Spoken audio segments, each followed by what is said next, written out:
کیا یہ الزام مناسب ہے؟ کیونکہ نہیں بتا رہا نا میں انہیں، وہ شیکسپیئر تو بہت دور کی بات ہے، انہیں تو اے فار ایپل، بی فار بال سکھا رہا انہیں تو،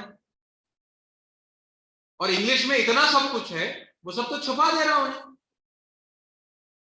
تو چھپا دینے کا الزام مناسب الزام ہے؟ جی بھائی نہیں ہے نا. پھر اسے کیا کہیں گے آپ؟ چھپا رہے نہیں، دھوکہ نہیں دے رہے، تو پھر کیا کہیں گے آپ اسے؟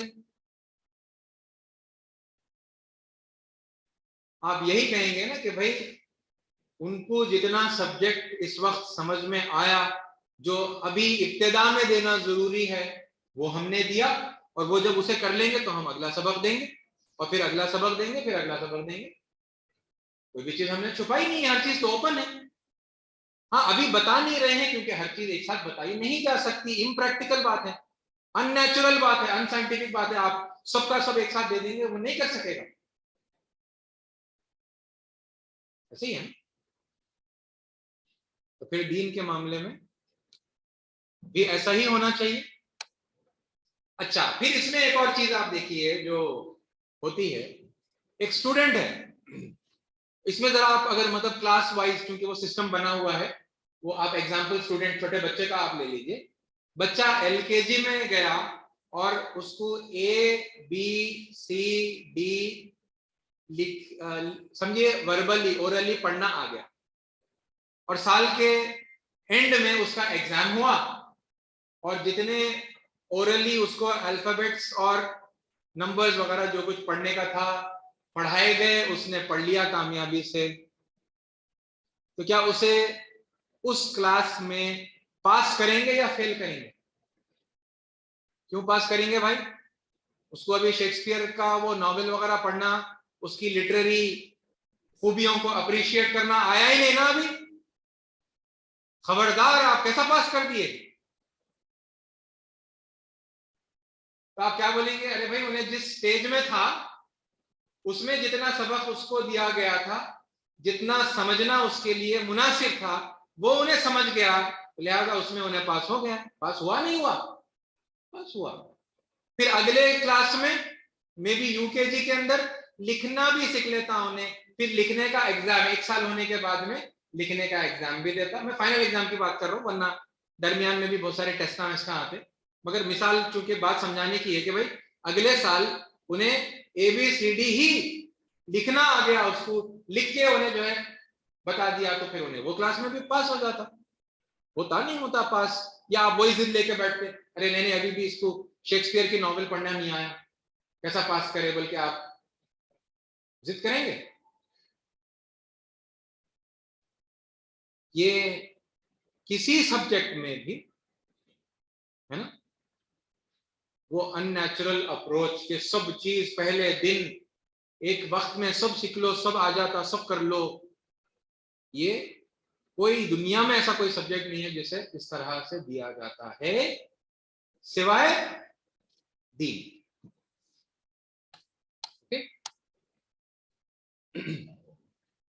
اور